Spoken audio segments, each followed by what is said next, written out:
I never did any kind of swim activities. No, not really. Yeah. Wasn't terribly good at it. I was the boat anchor. Yeah. Ballast. The boat anchor. That's funny. Yeah. Mm-hmm. Yeah. No. Well, somebody's got to do it. Welcome, everyone, to Our Town Podcast. Please take a moment to like and subscribe, share if you can, and review if available. We'd love to hear from you, so comment below and tell us how we're doing. Don't forget to visit ourtownpodcast.com for all the links and join the members-only section of the website or sign up on Patreon. Yeah. Yes, please. Do it. Now here are the boys of Our Town Podcast. Yay! And that little crapper right there just got league time in 2 events, which means she's not only going to letter in swimming as a freshman, Incredible. but she's going to go to league championships this year. So that's pretty cool. Jeez, congratulations. Good for her. Yeah. Kids going places. Well, welcome everybody to another exciting edition of Our Town Podcast. Extraordinary.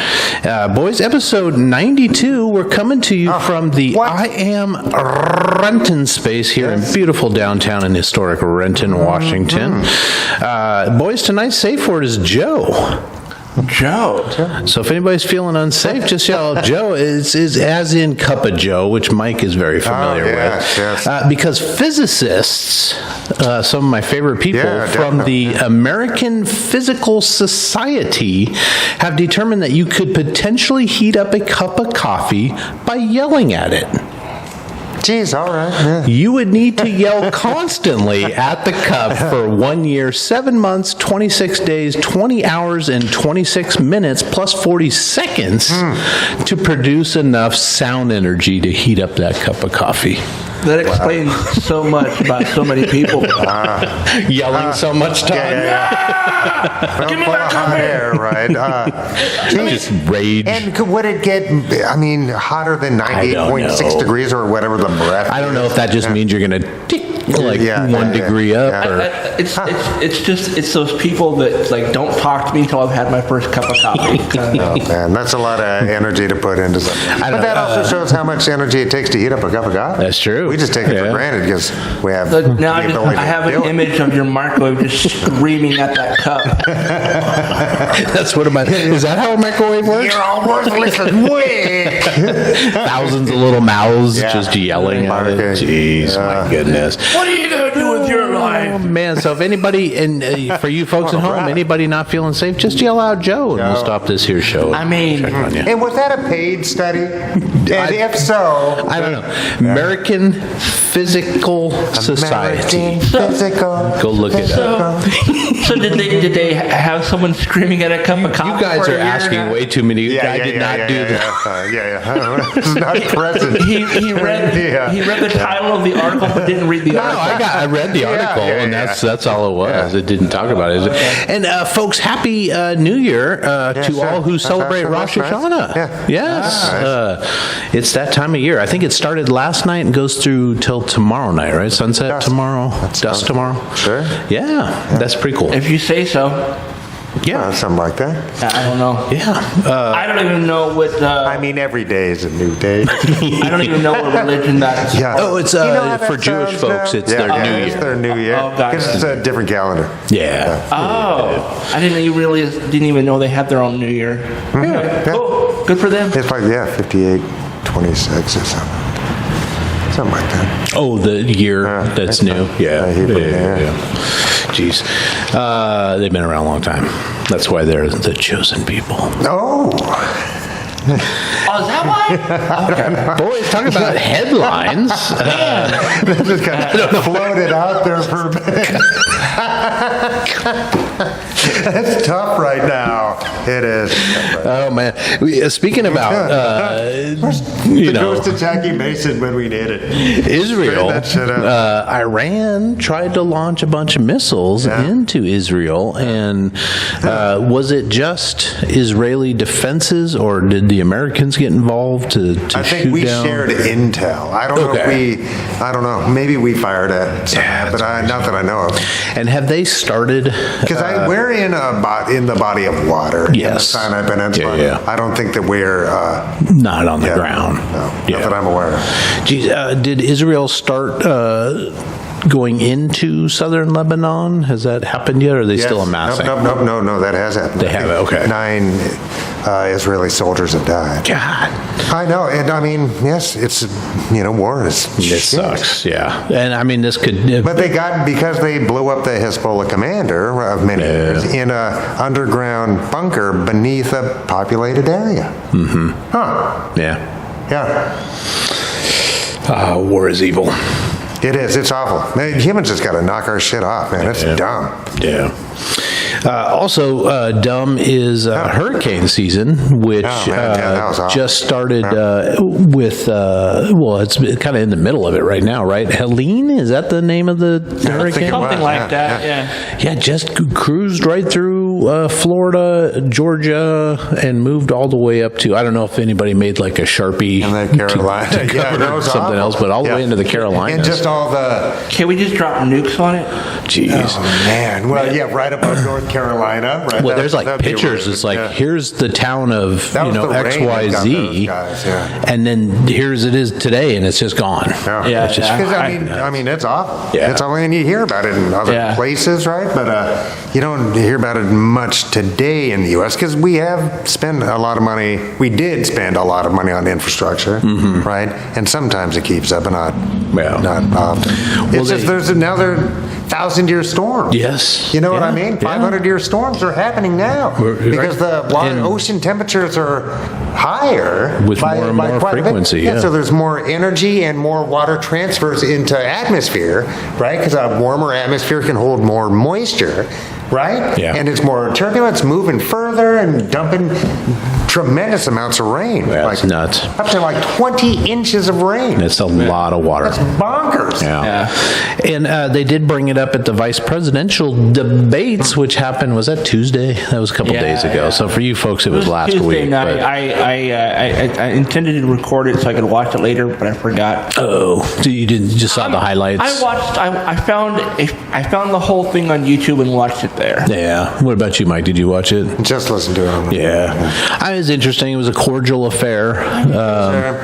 Neither of them really wowed me in any way. No, not at all. And that's fine. That's good. They just can't fuck up. Yeah. Right? It's kind of their job right now. But are these guys both from the Midwest? Vance is from Kentucky, originally moved to back and forth from Ohio and Kentucky. And Walls is originally from Nebraska, but has lived many years in Minnesota. Minnesota. Sure, you betcha. But but that general. But I was just thinking because it was the mildest debate I've seen in forever. And even the singers were like super Because they had one chance at it. I don't know. I don't know. I want to make politics boring again, but I also want to try to incorporate honesty. Yes. That would be the way to do it. Because boring and dishonest is still dishonest. It's still dishonest, I mean, that was the thing. I was sitting there listening, and every time he spoke, it was like, that's bullshit. That's bullshit. Yeah. And Vance was pretty slick. He's obviously a well-educated and debates very well. Walls was kind of all over himself. Word salad a little bit. Yeah, he was definitely a master debater. He did better in the second half. Yeah. I think it took him a little while to get warmed up. But something. But but I also think that he is not a power-hungry, dangerous human being. Could he? Because remember, the vice president is not just the, presiding over the Senate. Do you think maybe he got good at being a master debater while practicing with his couch? Nice.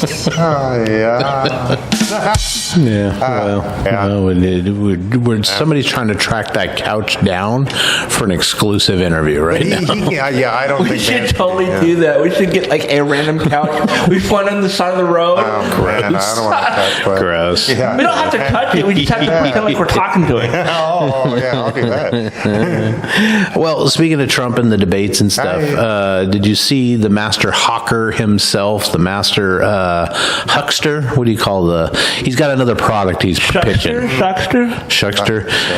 He's got a new watch that's come out. Have you seen this thing? No. $100,000 diamond watch. Oh, you mean like those $25 Rolex knockoffs? Nice. Well, yeah, kind of. One in Times Square. He's also got a lesser version for $500, so it's more affordable for folks because there's like a limited edition. There's like 100 of the $100,000 ones and 1,000 of the $500 ones. But I think just like all his stuff, it's his limited edition. I don't think really needs that, and I don't think they only retain their value for a very short time. I don't think that word means what you think it means. So they did have none of these guys. Made, so none of these guys have seen it or held it in their hand, but a lot of watch experts took a look at what they could as far as the watch construction, and they're saying yes, it's a Swiss. I forget what it's called. It's like a billion cage or something, or a bitchin coin. I don't know, something.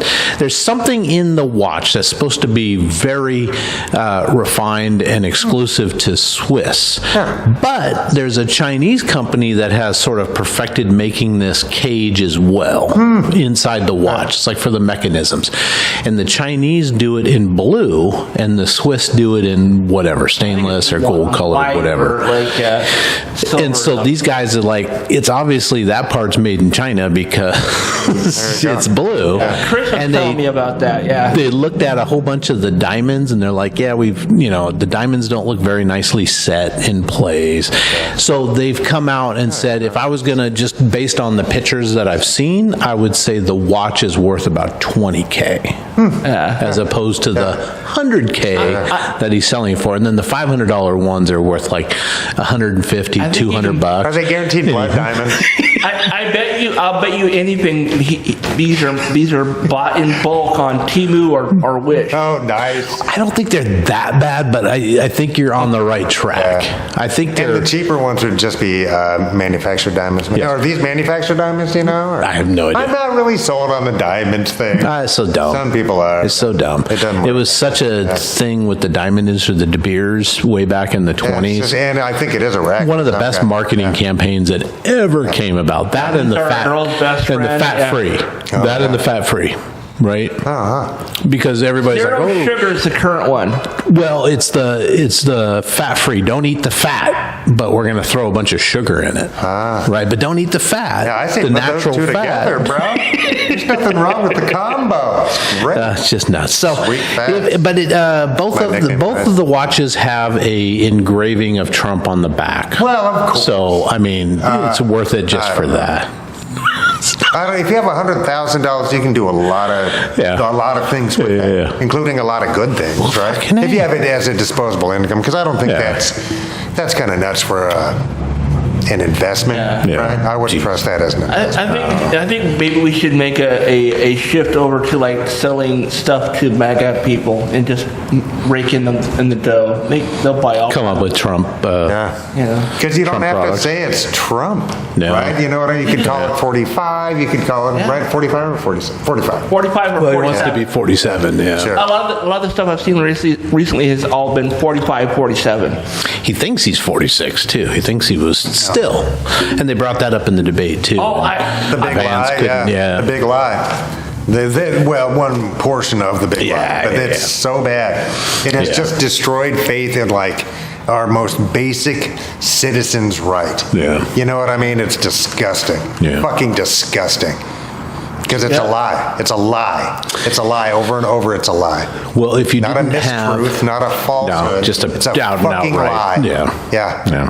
If you guys didn't have World War III on your October surprise for the elections, did anybody have on their bingo card dock workers strike on their bingo card? It ended today. Yes. Oh, I didn't hear this. Until January or something. I don't know. Which really surprised me because January's right now, soybeans, yes, like 3 major exports are ready. Yes. Right? And then Christmas. And Christmas right around the corner. You know what I mean? It's like, holy shit. The holidays. Did they just agree to I think there's a $5 an hour wage or something. Yeah, the way. Oh, they kicked it up at $5 an hour? Something else happened, man. But okay. I hadn't heard anything about that. I haven't been paying attention to the news all afternoon. But that's really surprised me because right now they fully had him over a barrel. Yes, and the head of the union had just had lunch with Trump like in July and sent Trump well wishes, which is fine, after the assassination attempt when he actually had a bleeding ear.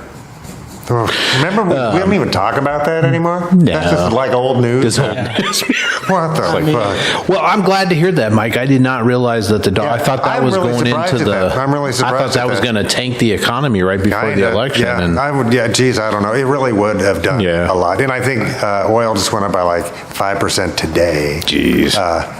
Which means gas will go up 50 cents a gallon. Drill, baby, drill. No, right now we are the record holder of all time for the amount of oil being produced in the United States. Yeah. We're more than anybody ever on the planet. Ever. Oh, but we got to drill, baby, drill. Fuck, that is the drill, Joe baby, Biden's drill. fault that gas prices are so high. It is weird that we have stayed on that world market, the stabilizing factor, right? Is that weird market thing? And I get it because unstable energy, because it's energy. Right? Without that energy, it all stops, man, because we're not transitioning into something else. Well, and the worry, too, is that Iran goes in and starts bombing Saudi Arabian oil fields, Kuwaiti oil fields, which we don't import that much from, but it still fucks up the world market. That Iran does, because now they, I guess, Iran doesn't want to mix it up with a bunch of... Saudi Arabia can... shit all of a sudden. They already did that with Iraq for, 10, 12 years? Yeah, but that's because that was Persian territory. Yeah. Right? Remember, like, the southern... Almost 2/3 of Iraq is Shia, right? It's so that was a false line that got... They should get like a strongman in there that can just unite the country and just hold it all. But that's why, parliamentary, I guess, democracy can work because you have to find compromises. Right? But it's like only people are willing to compromise. Right? Because parliamentary, you have a bunch of parties and then you have to make fucking coalitions and everybody sells out. It's great. Jeez. Well, speaking of not compromising, California, I don't know if I had this on the show notes because I think I found this today, but California has banned Fruit Loops from public school cafeterias. It's the dyes. It's the blue, yellow, green, and red dyes that are supposedly linked to hyperactivity and behavioral issues, particularly with ADHD kids. The dyes themselves. And I hadn't heard that the dyes were affecting anybody other than they're just sort of chemical garbage, right? And who knows? Because I know, Todd, have you heard anything about dyes affecting? I hear people say that, like, the ADHD is really affected by like chemicals and things in food. No, it's all genetic. It's all genetics, man. I don't believe that like if I consume red number 5 or whatever the hell it is, but it's going to be. Should we do a test though? Can we do it? No, I mean, we're gonna give you a bunch of red number. Just start eating a bunch of red M&Ms. I mean, but I don't know how they get those colors. Right? Are they squeezing fucking molecules? You know what I mean? They're probably get white. They use like titanium dioxide to make toothpaste white. Oh, we're serious? It's like, what the fuck? Why bother? Yeah. Well, I don't, because that's a great question. Jeez. Right? But, so how do they make red? Maybe they squeeze like fucking snow elves' anus glands or something.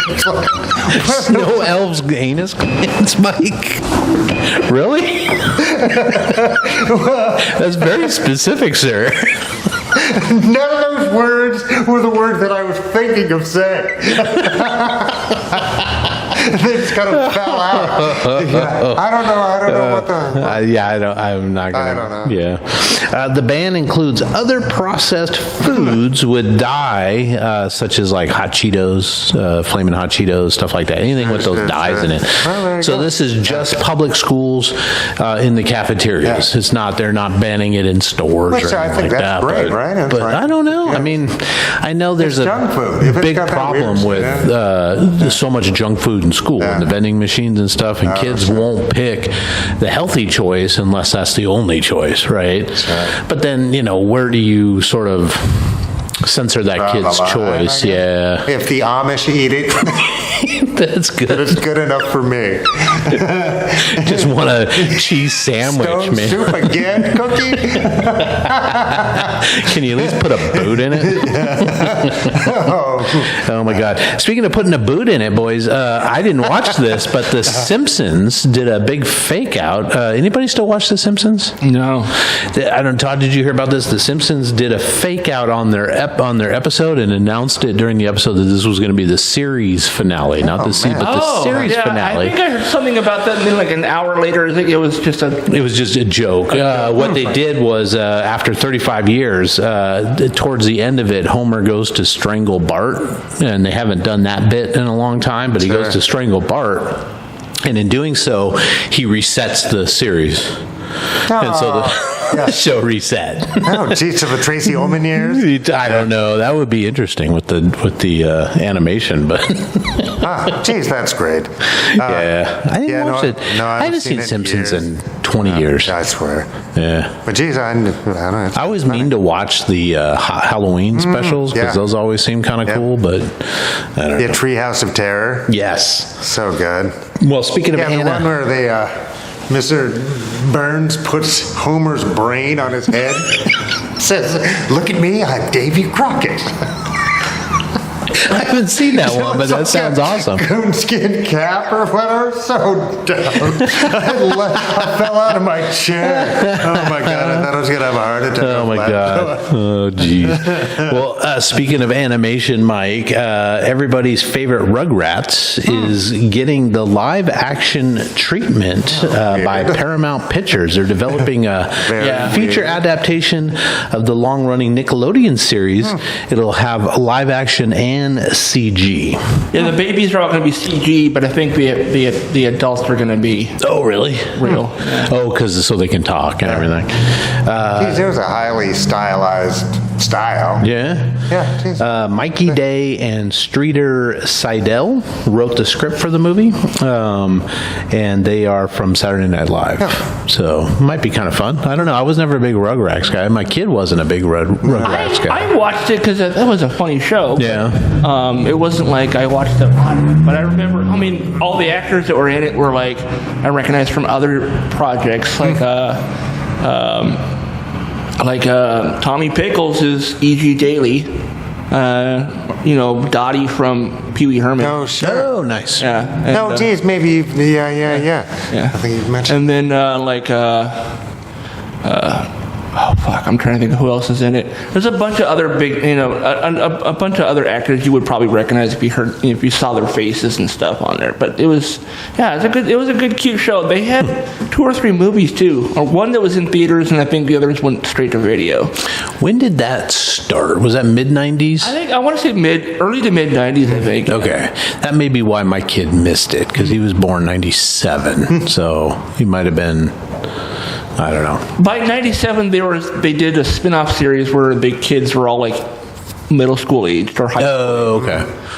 Yeah, he was more into Cartoon Network. Yeah. Sure. Finding Dexter and Powerpuff and all that stuff. So. Courage the Cowardly Dog. Courage the Cowardly Dog. Well, speaking of pooping your pants, Courage the Cowardly Dog. I was talking to Todd about this. Did you see the news story about Will Smith?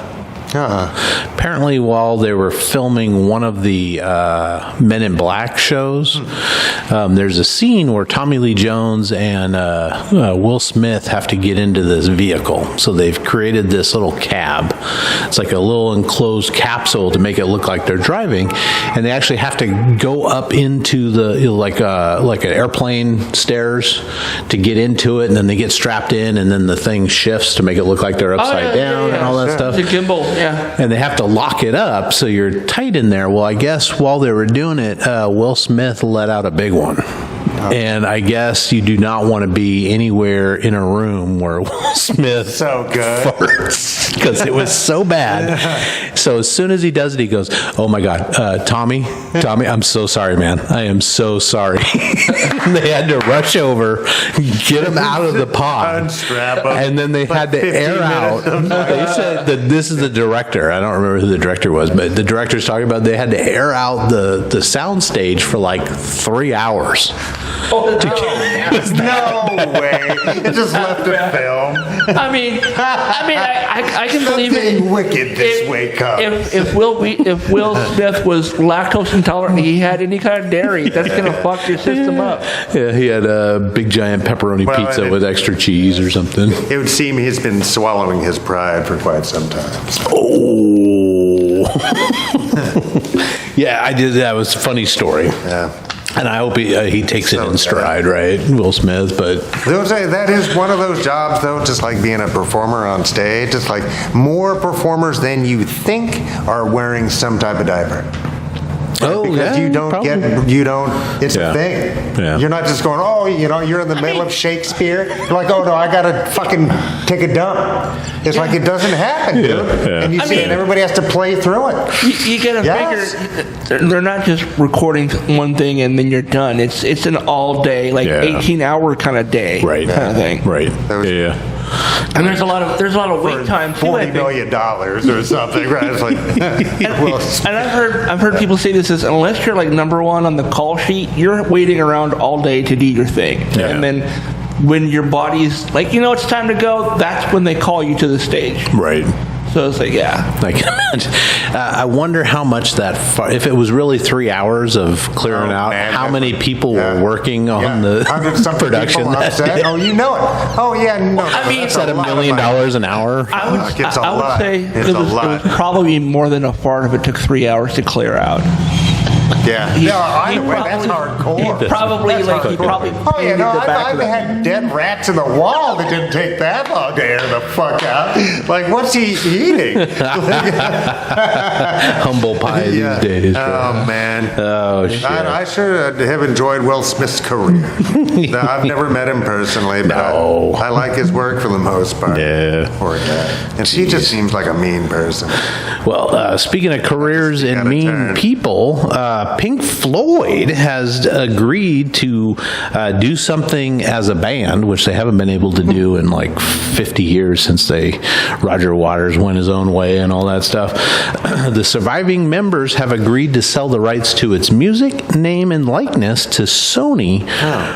$400 million. Jeez, well, that's not terrible. Yeah. That surprises me. Yeah. But I'm a little surprised, too. The deal gives Sony control of the band's recorded music as well as other things like merchandise and films, but Pink Floyd will keep control of its publishing catalog, so they get to keep the songwriting the Dark Side of the Moon album cover is probably worth $1 billion, I would imagine it's got to be worth, T-shirts, and coasters forever. And phone cases and whatever. I wonder if they will do like what I think ABBA and both Kiss have done, which is they're going to be doing like VR or not virtual reality. Maybe it's VR, virtual reality, like avatars. And like. Because they can finally get along now. Well, I mean, they don't as avatars. Well, I'm just saying they don't have. It would have it being in VR. You don't have to be in the same room. Yeah. You just have to That's what I mean. Yeah. You can be in the same virtual world, but you can be in your bedroom or your living room. Or it does give Sony the rights to their likeness, so they could. I mean, what's that? For Pink Floyd, that's not Elvis. And nobody really cares what Pink Floyd looks like. Honestly, I think if now that Sony has it, there's a good possibility that we might start seeing some really cool stuff that would include their music, or at the very least, maybe we'll get like a biopic, as you guys say. Pink Floyd The Wall on Broadway. TM. Teacher, leave those kids alone.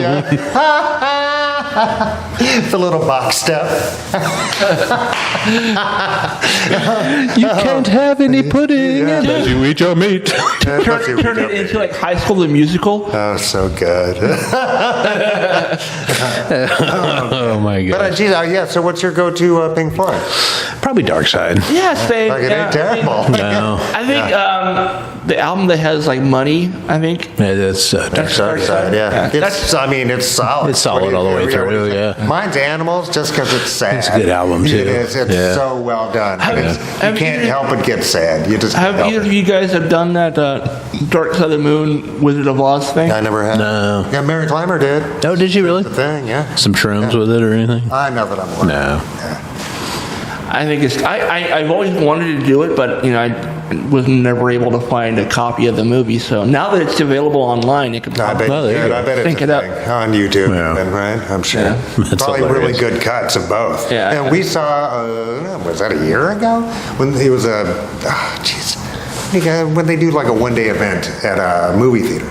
And, and it was Fathom Events. Yeah, Fathom event of Wizard of Oz. It was. Oh, that's cool. Magnificent. Yeah. Magnificent. It's a masterpiece. On the screen. Oh, yeah.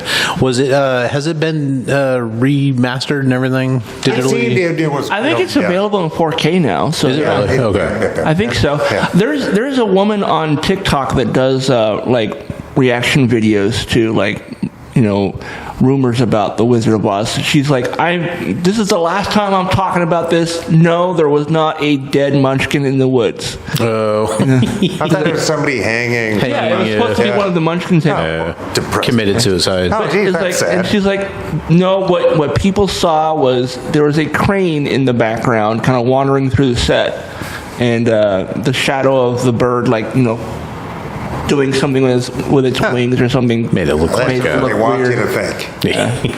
It was a flat earther. Oh, come on. Hey, you know what? There's proof that the Death Star is flat.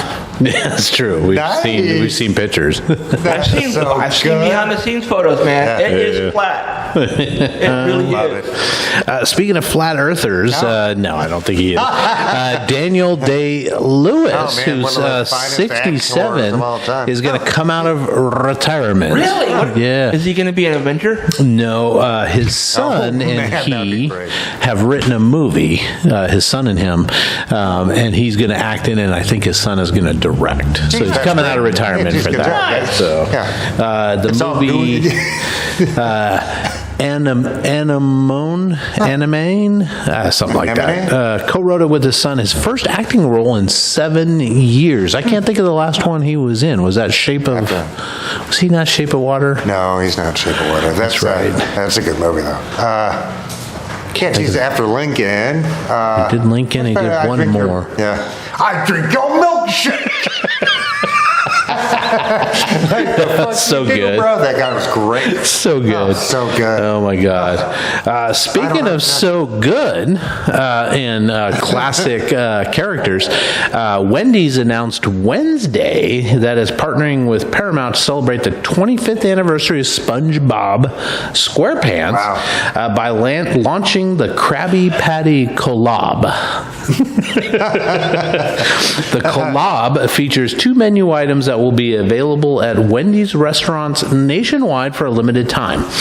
It's a pineapple under the sea Frosty, so it's like nice. Pineapple and mango swirl in your vanilla Frosty, and a burger, like the full 2 patty burger with a special SpongeBob sauce.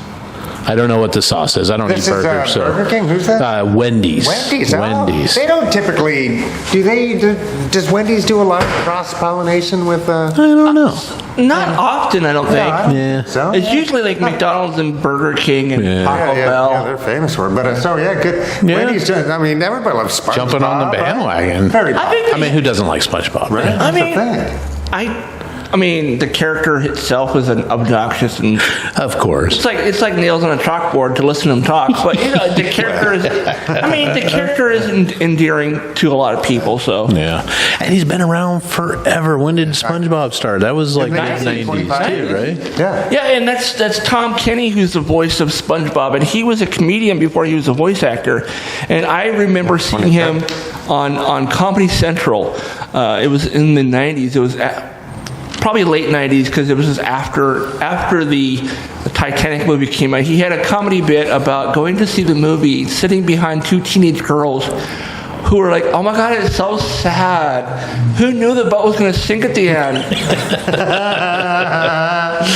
Nice. Why are they a movie about a boat sinking? Did the guy that created SpongeBob, or did he pass away? I think in the last couple of years, he did die. It was like right after I think the pandemic. Yeah. But man, that's been just forever. Yeah, SpongeBob, everything. 25 years. Yeah. That's Is that what it was? reason for the collab. Yeah. Anniversary. Yeah. They just recently did a brand new series on Paramount Plus where they're all like preschool aged. Oh, serious? Yeah. God.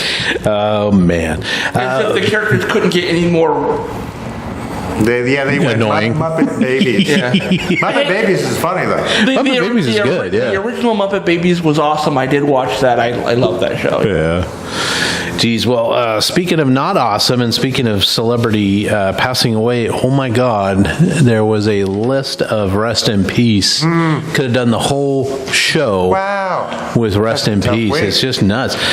So the first one, and I know super particular order, not anybody more famous than others, but Chris Christopherson passes away at 88 years old. Yeah, jeez, that's sad. Yeah. Man, terrific songwriter. I think he's in the Songwriter Hall of Fame.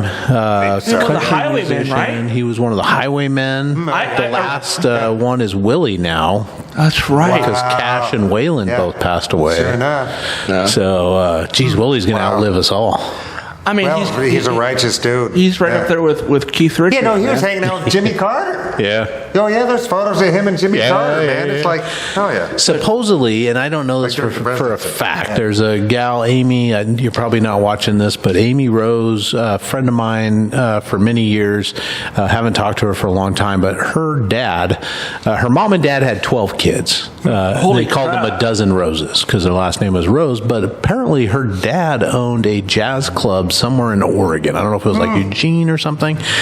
And Willie Nelson got one of his first professional music jobs playing in his jazz club. Oh, nice. And played for a while in a big band setting, and then took off to go do his own thing and became the country star with the braids and that we all know and love.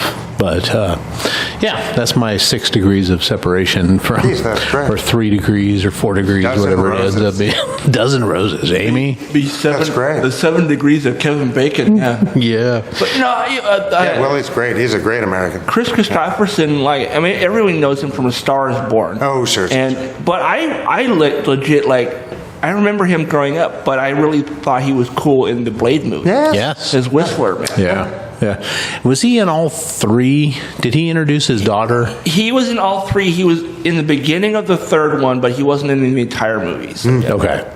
Yeah, no, just a cool guy. Yeah. And he was I think Golden Gloves or some type of boxer. Big time boxer. And he stood up with Sinead O'Connor. Yeah. When everybody was being dumb. Yeah. It's like, because she called it, and she was not wrong. No. Right? It's like, and she's Sinead O'Connor. Leave that lady the fuck alone.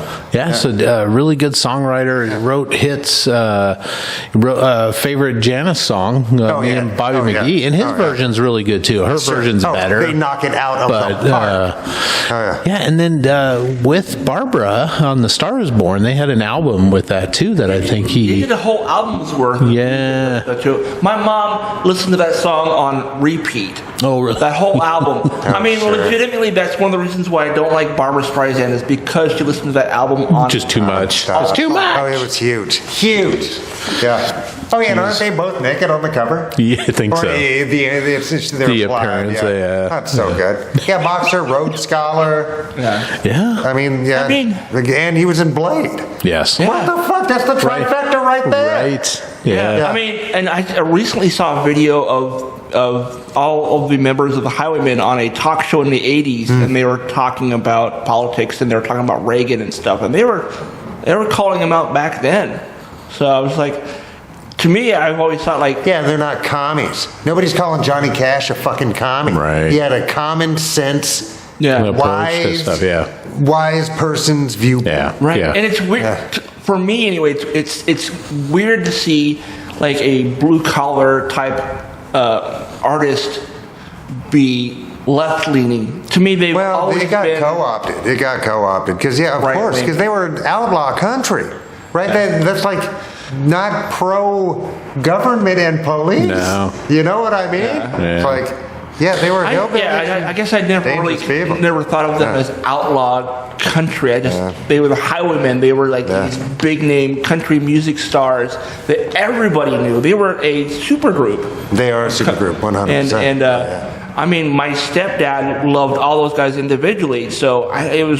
I prefer their individual stuff. Yeah, I don't know as much Highwaymen. I don't really know any of their music. I just know Johnny who they Cash. are. The last 5 albums of Johnny Cash are very accessible. You don't have to be a country music fan. He does covers of like all sorts of different. So you get into it, and they are really well done albums. His version of Nine Inch Nails is like. The first time I heard it, I was like, oh my God, this guy is in like so much fucking pain. Oh yeah, he's just a real human being. I didn't know that it was a cover of Nine Inch Nails until later, and I'm like, oh crap. And then I listened to the original song, I was like, oh yeah, Johnny Cash's version is way better. I know. As much as I don't like to say way better, it's way better. Oh my God. Those records are good though. Those are all the Rick Rubin, Midas. Was that Rubin that did those? Yeah, dude. Those are really good records. So much. And Johnny has other really good records too. Yeah. But I think those are way up. Anyway, No, you're fine. I was just going to say, I've got Willie's, I think probably 4 years ago he put it out an album, and I got it signed by the man himself. Nice. But it was a really good album, because it's just true kind of country. It's not the pop country that we hear on the radio and stuff. In early 2011 thereabouts, I was working as crowd control at the Snoqualmie Casino, and Willie's son, his band was playing there. Lucas Nelson and Promise of the Real. I don't know the name of the band, but it's Lucas was really there. Good band. Oh, they are amazing, and I was like, oh my God, this guy came out of Willie Nelson. I've got a few of his albums. He does surrounded by some of the best musicians. Oh my God, his whole life. His whole life. What's weird is like he does like. Lucas, his music isn't like strictly country, but there's definitely some influences there. Yeah. And it was so good. I'm like, oh my God, I would have never. If you would have told me that Willie Nelson's son was like a hard rocking kind of dude, I would have been like, yeah, right. But no, it was some good shit, you know. Yeah, it's very Americana. It's country. It's rock and roll. It reminded me of Mellencamp a little bit. Yeah, in that flavor. You know. In that flavor, yeah, geez, and he put out a nice tribute to Chris Christopherson because he grew up with the guy, right? Yeah. They posted a picture of him when Lucas was like a baby, a tiny little, like 6 months old, and Christopherson's holding it. I mean, what a life, right? You gotta grow up with all these people and possibly go out on tour with them and play music with them and do all this stuff. Man, I think the other person I saw when I was working at that casino is Waylon Jennings' son. Oh, Scooter, I think. Scooter Jennings, also a great musician, and again, influences by his dad and his style of music, but was his own thing, and it was not like super twangy, and that was one of the reasons. Like, wow, this is amazing. I was totally expecting to be like country. Yeah. There was I think he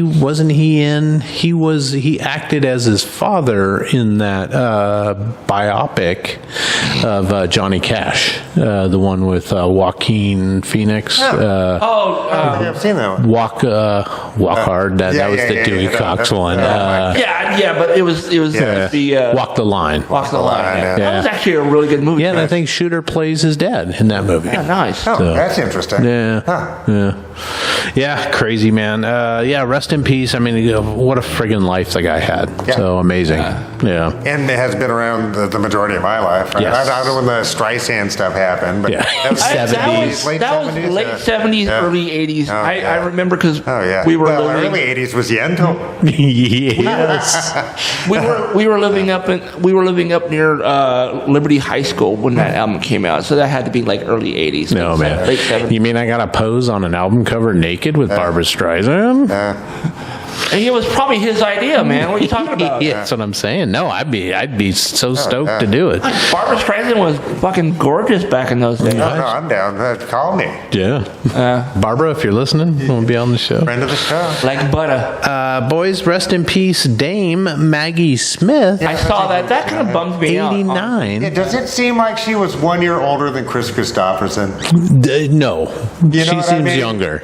Oh, she does? Oh, did you think she seemed older? Yeah, but I haven't seen Chris Christopherson in a number of years. I think of him as Blade. Like the last time I saw him was And that Blade. was what, 20 years ago or something? That was in 98. But she just always seemed such a... 25 years, 26 years. Dame Maggie Smith, right? Yeah. But she's great. She's been old for like 30 years, though. So you know what I mean? You know? Yeah. She had like a 70-year career. 70 years. She was the one of 5 actresses to win an Academy Award for both lead and supporting actor. In the same year, you mean? No, just just to win both both trophies for those award. 1969, a movie called The Prime of Miss Jean Brodie was her best actor or actress, and best supporting actress.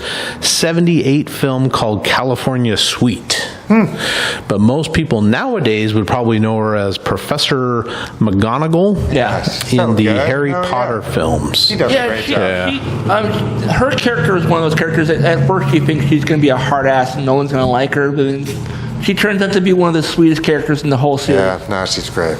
Yeah. Geez, well, yeah. She was also Violet Crawley in Downton Abbey, which I have not seen. Me neither. I've not. It was a big deal. I heard it's a good show, though. Yeah. And won if you Emmys. like the British period pieces, right? It's like won Emmys and Golden Globes for her time on there. Jeez. What's a Golden Globe? That's just another trophy to pat themselves on the back. I would.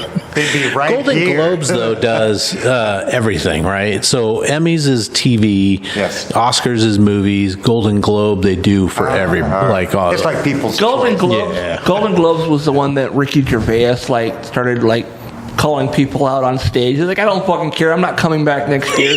And he was like, basically saying, he made a joke about Weinstein.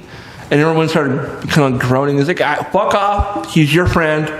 You know? Yeah. Ricky's like, not my friend. Not my buddy. And then he goes and hangs out with Jimmy Savile or something. Oh, man. Speaking of buddies, I don't know if you guys watched the show American Pickers, which was on I saw for his name and I'm like, years. man, did he have like cancer or something? No, he had a stroke a couple of years ago, and then I don't know what he passed away at 60, way too young. But Frank Fritz, he was the sidekick. He was the short guy with the beard. Yeah, the big dude. Yeah, Bailey and I watched that show. I used to watch it all the time, and as I understand, he left the show because he had some health issues, and I think he was in recovery and he slipped, I think. Oh man! And that's why he stopped being on the show. But then. If he had a stroke. Stroke's awful. Yeah. That's the show where him and his buddy Mike Wolf went around and they went to old farms and stuff and tried to find stuff that they could... Barn finds.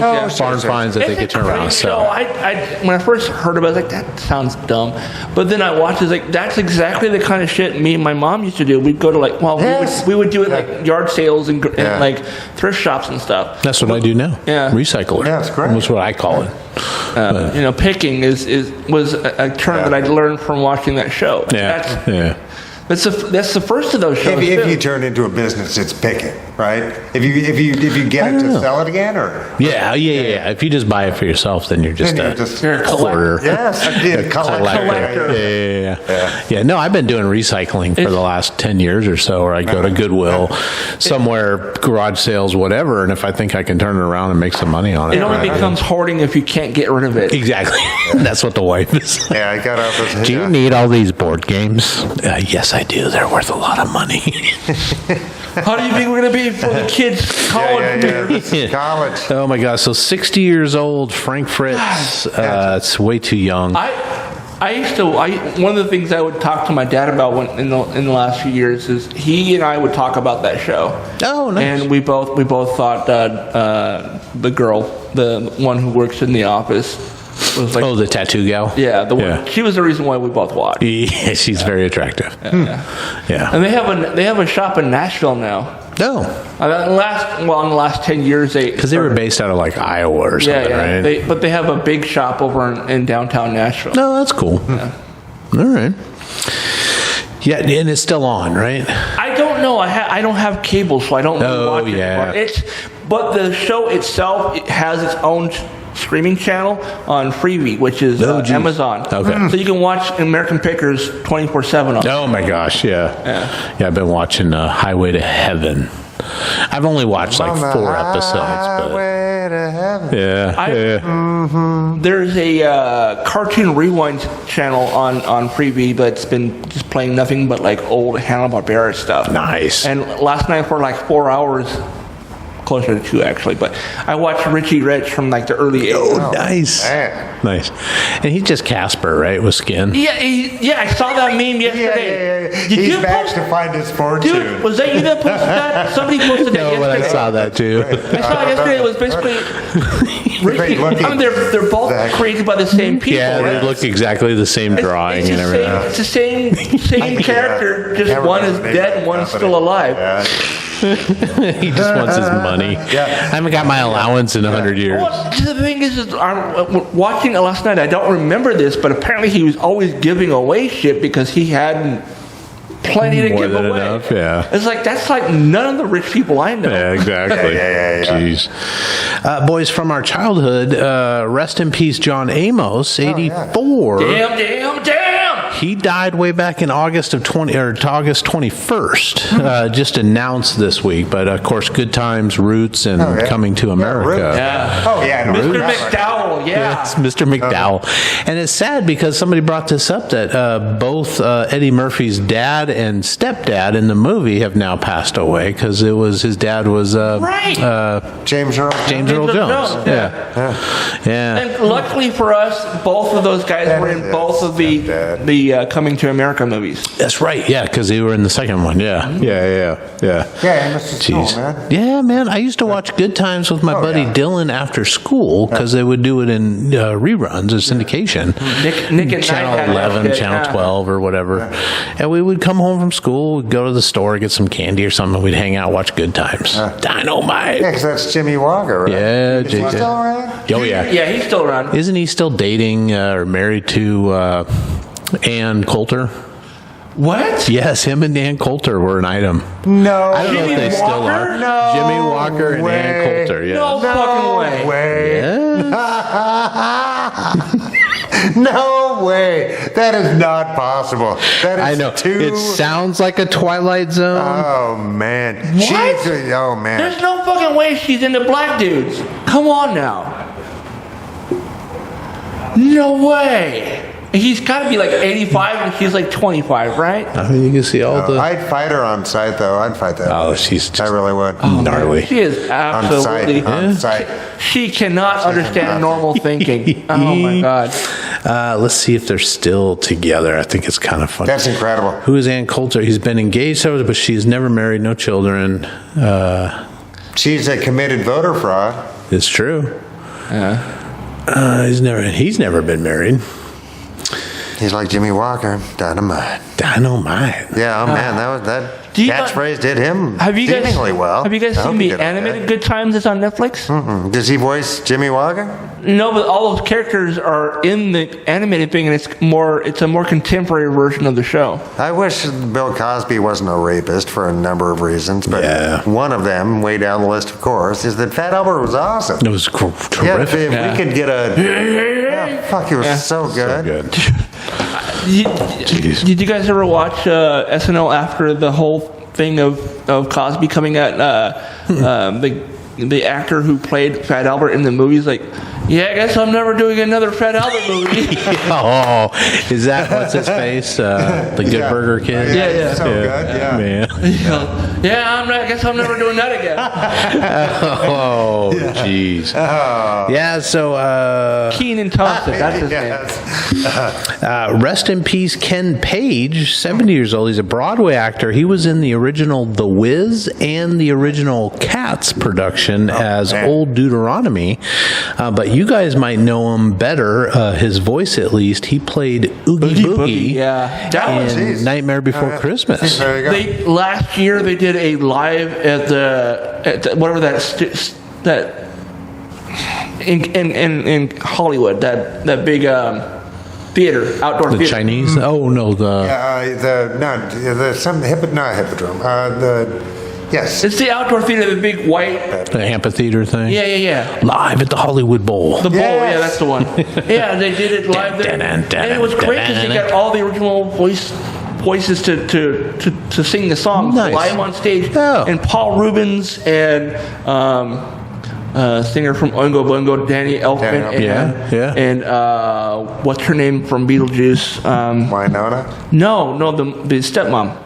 O'Hara, yeah. Oh, geez. They were the three kids from Nightmare Before Christmas. Nice. And then that dude who did Oogie Boogie came out and sang it full volume. Yeah, big time baritone. Yeah, great Well, voice. what have we here? Yeah, and I guess he was in Dreamgirls, the one that came out with Jennifer Hudson. That was huge. The fabulous Jennifer Hudson, and All Dogs Go to Heaven, the animated. He was in that as well. So he had quite a career, but started in the 70s. A striking voice. I could see that voice working on stage. Right? When's the last time you saw The Wiz, man? God. I mean, decades. 80s. I don't know if I saw the entirety of The Wiz. You talking about the movie? The movie, or it was on a stage? I've never seen it on I haven't seen the stage. I remember it came through town not too long. I vaguely remember it being Diana Ross and Michael Jackson. Yes. Yeah. Oh, man, they didn't call them the Supremes for nothing, people. Is she still around, or is Diana Ross still She alive? was a supreme fucking talent, man. God bless her. I'm gonna cross myself for Diana Ross. Man. I only recently found out that the woman from Blackish is her daughter. Oh, yeah. Last name Ross. So you think I figured it out. But you don't ever piece stuff together like that unless you know, right? Right. Yeah. I was like, oh my God, that's her daughter? That explains so much. She's so fucking talented. Right. A couple of big time sports folks have died. Todd, your favorite sports ball, but rest in peace, Dikembe Mutombo. I saw that. That's a name I recognize. Really tall African dude played. Wasn't he in like the Dream Team or the? I don't know if he made the Dream Team or not, but that was the era. Oh no, he was in Dream Team 2. Maybe the following Electric Boogaloo. Yeah. Well, I mean, that's what they called it, though. No, right? yeah, I'm with you. I'm with you. 58. He was a Hall of Famer, known for his defense because he's a big defensive guy. I don't think so. Yeah, exactly. Yeah. What was his? I think he had like glioblastoma, something. Yeah, brain cancer of some sort. That's sad, man. But I remember seeing him. He was in a commercial where that's all he did. Like, I don't think so. He just smacked the ball out of the and he was a longtime global ambassador for the NBA because I think he was from Africa originally. I mean, he was like 8 feet tall. He was massive. Big dude, but died 58, way too young. Way too young. Yeah, no, Johnny he wasn't 58, right? Yeah, I think he was 55. Yeah. Jeez. And rest in peace, a guy that hasn't been able to make the Baseball Hall of Fame because he was busted betting on baseball when he was a manager with the team. But rest in peace, Pete Rose at 83, baseball's all-time hit leader. Oh, and just a huge by deal. A couple hundred hits. Yeah, what's your stance on that? Because they gave him the stiffest possible penalty. Yeah, I don't know if you guys know. They made an example of him. He didn't throw a game. And this happened. He wasn't betting on his team. Not on his team, but baseball in general. As a manager for the team, yes, it's a no-no, and it's a stupid thing for him to do. But that was 89. So what is that? 20 Don't ask me to do math. 25 years It's a ago? million years ago. More than that, dude. 87. Yeah, no, Dude, because I it's- graduated yeah, in 35 88. years ago. Yeah, 35 years. Fuck. So dumb. That's just nuts. That's not possible. Oh, man. 35 years, never got to get into the Hall of Fame while he was alive, which is kind of sad. Yeah, hitting, right? All-time hit. Do you think they're going to give it to him now? I don't know. Trump is demanding it. Trump has come out and said before his funeral he needs to be in the Hall of Fame. I don't know what his connection to it is, but I just think and it's just something to rage about. He doesn't give a fuck about baseball. What do you want to bet he met Pete on Epstein's Island? Don't go. I don't know about Pete. I don't know about Pete. I don't know. Pete was nicknamed Charlie Hustle, and it was sort of a derivative nickname because I think, I can't remember the guy. It was an old-time baseball guy. Gave him the nickname because he walked. He took a walk at his at-bat, and then he sprinted to first base. So somebody was like trying to be like, oh, there goes Charlie Hustle. Right? Oh, wow. I don't, but he used to show up on TV and you know what I mean? all kinds of stuff. I mean, he did all the game shows back in the 80s, right? I would think so. I mean, he's got to make money. Or right? 90s. I mean, he was around. Jeez, that's a drag. Yeah. I guess. I mean, breaking the rules is breaking the rules, but he did get hammered. a lifetime Seemed ban. Yeah, that seemed a little And harsh. one that Unless they there was wouldn't come something else off of. going on that we're unaware of, right? But Yeah. it's like, That's a very good sometimes people possibility. disappear. Like, where's Garrison Keillor?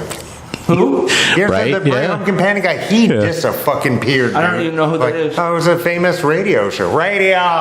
Yeah, what is this radio? Was he NPR? Yeah, he was on Yeah. NPR. Yeah, That's probably why I don't know who he is, because I don't listen to NPR. Yeah. But anyway, he disappeared. But he had the small town radio show or and something. for like 25 years, it was forever. huge. Yeah. But It's I kind of think like he touched Richard somebody Simmons. on the back or something. Okay. It's kind of like Richard Simmons. He was yeah. huge for a while. He did all the dancing to the oldies or sweating to the oldies. And then one day Art just Bell famous? yeah, Like Art Bell famous? kind of a different. Kinda. Yeah, Art Bell was huge though. Coast to Coast was, I mean, it had like 5 million stations or something dumb. It was amazing. I don't know. 5,000 stations in the U.S. Yeah. I hadn't listened to that show in forever, and then the one time I tuned back in, they had a different guy. I was like, what happened to Art Bell? Yeah, he moved to the Philippines. But I don't know. Me and Mary go back and forth with this guy because Art Bell, all of a sudden, he's gone now, you know, but he was great radio. He really was. He really was. How he loved his wife. Nobody could take the place. His wife. And then she dies, and he's like, within an hour, he like married some mail order Filipina. Well, he just needs somebody around the house. Wait a minute. I thought. Can't be alone. Yeah, jeez.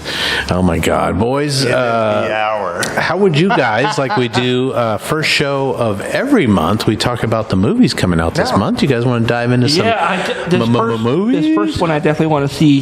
Yeah, definitely going to go try to get the wife or somebody to go. By the way, the second one here is not a movie, it's a TV show. Jeez, yeah, I thought the Gremlins was going to be a movie show. Huh? What's that? Yeah, Pete Rose was only 83. Only 83, yeah. Well, what is talking about? The first movie is comes out a couple days ago for us, last week for you guys. The 4:30 movie, Kevin Smith's latest, about a group of teens in the 1980s who pay to get into one movie and spend the rest of the day kind of theater hopping and doing different things. And being kids. Yeah, and a great cast. A lot of Kevin Smith regulars or more recent regulars. Justin Long, Diedrich Bader, Jason Biggs, Rosario Dawson. And then he's got the young kids. His daughter makes an appearance in a fake movie, which sounds funny. She plays a nun called Sister Sugar Walls. I was reading an article today about this, and he said that if a studio would finance it, he would totally make that a real movie. Oh, Nice. And he also said that he wanted to make the lead character his daughter, and she's like, "Dad, I don't want to be any more Nepo baby projects." And someday you will. So the lead actor in this is her boyfriend. Oh, nice. Well, there you go. Yeah, and he played the guy that was Elias's sidekick in the last Clerks movie. And in this movie, it's basically he's playing the part of Kevin's lifetime thing. Okay, so he's the one that's sort of a fill-in for Kevin Smith's youth. Youth. No, I think it's going to be great. Always enjoy. I don't care if it's a bad Kevin Smith movie. It's going to be funny. I think the only ones I didn't like and have not had any desire to rewatch are his horror movies. I don't really dig any of those. What's one of his horror movies? Well, Red State. Actually, of the horror movies, Red State's probably the better one. Yeah. Red State, Tusk. Tusk was it was terrible to watch. Yeah. And then And Yoga Hosers was. Would you call it a horror? I guess it was. I mean, it was a follow up to Tusk. It was in the same universe. Yeah. And that was basically just Clerks in Canada. Yeah, and it had a couple of goofy things. It's a bad movie, but it has funny moments. It was like Batman 66 type of camp. It was really silly, goofy, like really dumb stuff. And then it had some really good actors. It had Ralph Garman, who did all the voices in the movie. Mm-hmm. Like doing the Batman. It's like that's not Batman. It's, where are the drugs? Where are the drugs? No, the other Batman, the one from the 60s. Like, what are you talking about? Nice. Funny. Yeah, it had Johnny Depp was in it. He was in both of those. Both of them, and his daughter was big because they're best friends or something, right? Yeah, Kevin Smith's daughter, Lily Rose, and Harley Quinn. Harley Quinn Smith are like besties. Yeah. So they were in both of those movies. They played the same characters in both movies, and then Johnny Depp was in it, but he wasn't. His name was not in the credit. Right. He plays like a French detective. He's basically Inspector Clouseau with a penis nose. It's really funny. Oh my god, it's hilarious. Yeah, of all Kevin Smith's movies, I can watch a dozen times and be happy to watch them a dozen times. This one, you see it once and you're good. I would say see it once and then. I can rewatch Yoga Hosers because it is silly. There's some Tusk. I can't. Tusk. I watched it once because I wanted to see the walrus. I want to see Justin Long as a walrus. Yeah. And once I saw it, I was like, okay, I'm good. I don't need to see any more of it. Just weird. Just a weird. I mean, it's about a guy who goes to Canada a podcaster who goes to Canada to interview somebody. Yeah, we're not going to Canada, boys. And when he gets up there, he finds out the kid who he was going to interview, I guess, decided he didn't want to be on the podcast. And while he was up there, he's like, maybe I'll find somebody else to talk to. And he runs into what's his name, Michael. Yes, that's a terrific actor too. Yeah, he's such a good actor in other things, but that character was so fucking creepy. Yeah. But and the thing is because I listened to a lot of Kevin's podcasts during the time that those movies were made, I heard about the movies before they came out. He talked about it all the fucking time. So I knew what was happening in the movie before I even saw it. Yeah. And just don't drink the tea, folks, in Canada. It was the tea that drugged him, right? Yeah, he Oh, no. Yeah. Yeah, all I know is if somebody kidnaps me, they must murder me. Yes. I'm telling you, you will regret not murdering me because I will fucking. No. I will. Let's have snacks. Yeah, it's snacks. If you're gonna kidnap me, at least have snacks. And maybe a TV. Some good books. I'm less likely to get kidnapped because I'm 300 plus pounds. So they just. He's like, the tax man rescues me because he wants my fucking money. They'll pay the ransom and then make you pay them back. Yeah. All right. Well, the 4:30 movie, folks, comes out in theaters. It should be in theaters. Is that him reminiscing?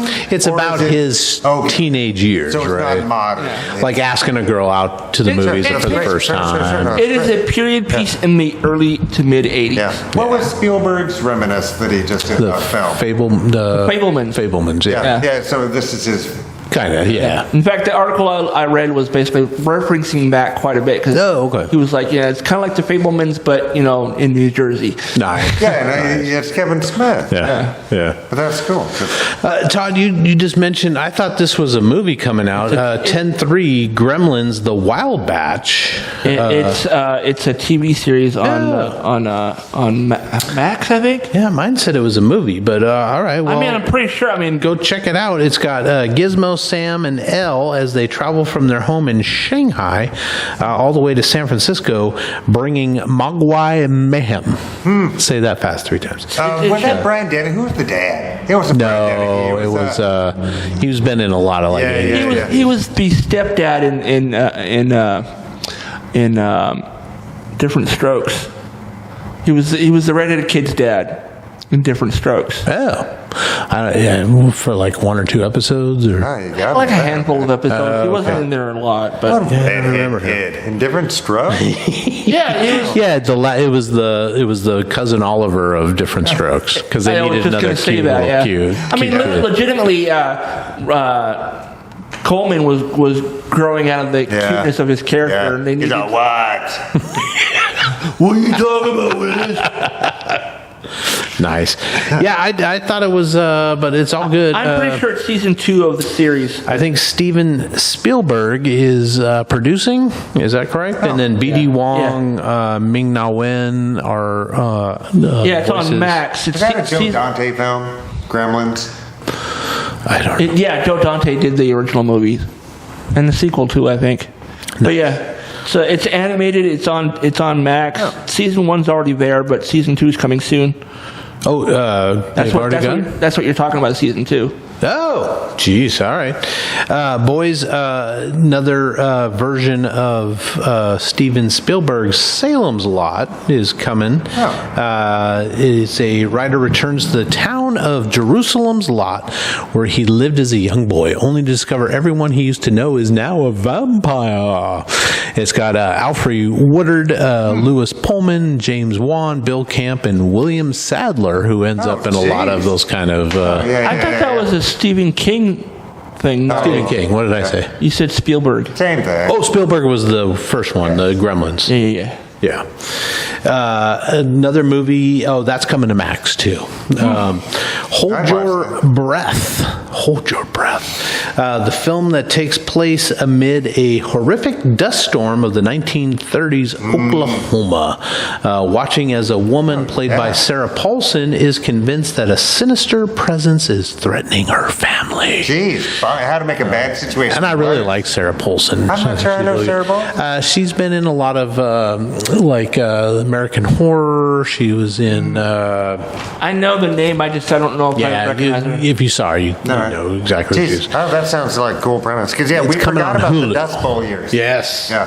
1930s. Before we had irrigation, all those crazy dams that we have, right? That should be on Hulu right now. Another movie called House of Spoils follows an ambitious chef who opens her first restaurant, a farm-to-table affair on a remote estate, where she battles kitchen chaos, a dubious investor, crushing self-doubts, and the powerful spirit of the estate's previous owner, who threatens to sabotage her at every turn. See? That's on Amazon Prime probably now. Is that a horror or is that a comedy? I think it sounds like a horror movie. I think it's like a comedy, though. Yeah, it could be a horror comedy or just a ghost in the...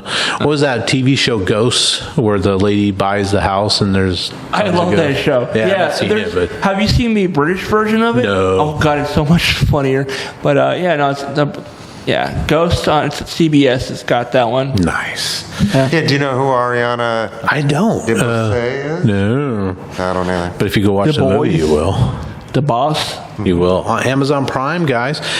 Coming out tomorrow, which is last Friday for you folks watching this, a movie called White Bird, which is set in Nazi-occupied France. A young Jewish girl is hidden away by a boy and his family after her life is abruptly changed. Suddenly the boy she and her classmates once shunned becomes her savior and best friend. Big cast on this. Gillian Anderson and Helen Mirren both head up in the cast. So that's a pretty cool cast right there. That comes in theaters tomorrow for us. And I think, doesn't Gillian Anderson, no. Isn't she doing a film about a famous photographer? Is that is she in the Lee? Is that Helen? Lee Miller? I feel like it is. She was in that series on... Really good show, where she was like the queen. So Gillian Anderson is the queen. In Regime? Oh, no, that wasn't... I was thinking you were going to say Sex Education. She's in that. Too, yeah. That's a really good show. Cool. Chris's wife is really obsessed with Gillian Anderson. Anderson. Like, in fact, when I told her that they were rebooting X-Files, she's like, I'm not interested if Gillian Anderson's not in it. I was like, she's the only one who's responded that she's willing to come back. She's busy. She's working. Yeah, she's got a lot of stuff. The Regime one that you're talking about is Kate, the one from Titanic. But I don't know. Also, 10-4 Joker. Folie à deux. Am I saying that right? I think it's very French. It's It's second one as Joaquin Phoenix plays the Joker. Arthur Fleck is institutionalized at Arkham, waiting trial for his crimes as the Joker. While struggling with his dual identity, Arthur not only stumbles upon true love, but also finds the music that's always been inside him.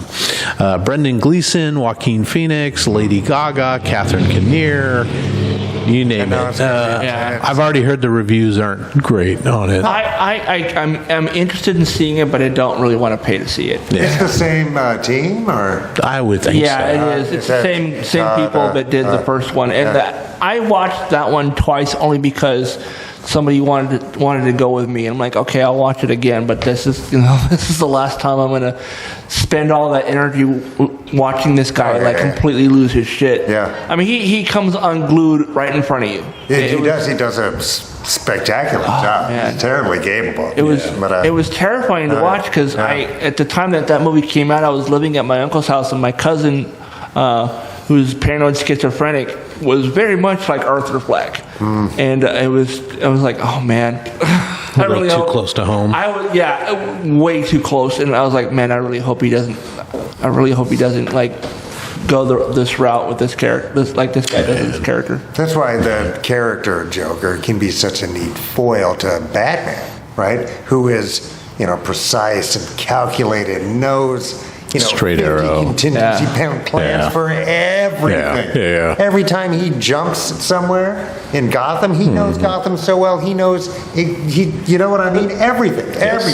He knows it all. And the Joker's not that way. No. But that Joker, the as I call him, the real Joker, is way smarter, way more intelligent than the Arthur Fleck character. The Arthur Fleck character, I mean, he's not dumb. He's not dumb, but he's very chaotic in his brain. He's not thinking clearly. He's not calculating anything. He's just reacting. And that's kind of how Heath Ledger's Joker was too. He wasn't really calculating anything. He had a master plan. Yeah, but he was looking to burn it down. He was reacting to everything. He was looking to burn it down. That's why the exploding, when he leaves the building in the nurse's uniform, and it blows up behind him, that's why that's so good. Yeah. It's because that's exactly him. He's like, I'm taking it all. The thing with that sequence where he's in the nurse's outfit and he's walking out and he like smashes and turns around. That was improvised because it was supposed to have gone off by then. Nice. And he's like,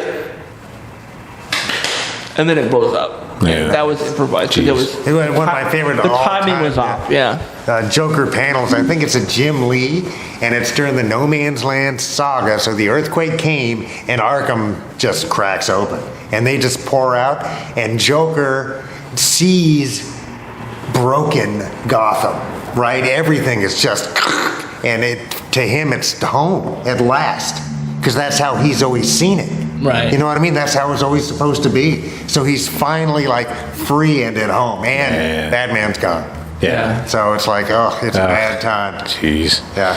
I mentioned that was in theaters, folks. I mentioned this one only for Mike because he's a big fan. But Monster Summer, when a mysterious force begins to disrupt their big summer fun, Noah and his friends team up with a retired police detective to embark on a monstrous adventure to save their island. Oh, no. Starring Mel Gibson. Oh, good. Limited in theaters, which probably means it's going to be on VOD. Pretty soon. Boys,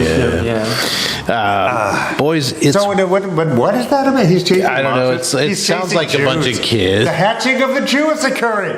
We have to go hunt the Jew. Jeez. Fucking dingbat. Fuck that guy. I'd fight that guy on sight too, dude. I would. And he's in good shape. Yeah, right? I mean, for how about him and Ann Coulter? I'll fight them both. That would be for charity. That would make it more fair for charity. Because you could just use her as a club to beat him. God. Just an arm. A movie called It's What's Inside is a movie about chaos ensuing at a lavish weekend pre-wedding party when an old friend arrives with a mysterious suitcase and proposes a unique party game. The gathering descends into existential nightmare that awakens long-hidden secrets, desires, and grudges.